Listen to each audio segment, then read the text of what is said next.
Tu les mets où? Pour l'instant, tu les poses. Depuis quelques jours, un minutieux ballet se déroule à l'abri des regards, vers la cime de l'église. C'est les derniers tuyaux qu'il faut mettre sur les plateaux. Dans le grand buffet de l'orgue, Michel Formentelli lance la restauration.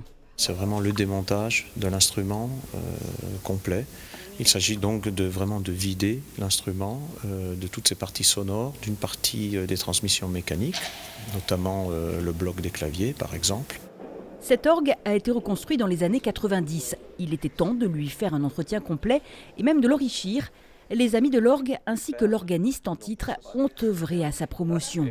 C'est un instrument d'une très très grande qualité de facture, dans un lieu qui est assez magique, avec une acoustique absolument parfaite pour l'orgue, et un instrument sur lequel on peut faire beaucoup de choses, c'est-à-dire aussi bien la musique qui a été écrite du temps qui correspond à cet instrument, la première moitié du XVIIIe, mais aussi du Bach de temps en temps, de la musique espagnole. La mairie finance les opérations. Elle en profite pour lever un coin du voile le temps des journées des métiers d'art. Je vous invite à regarder des petits détails comme par exemple, on appelle ça des coquilles. J'avais aucune idée de comment ça pouvait marcher, donc ouais, c'est super de pouvoir. Je savais même pas qu'il y avait une porte ici, j'avais pas fait attention.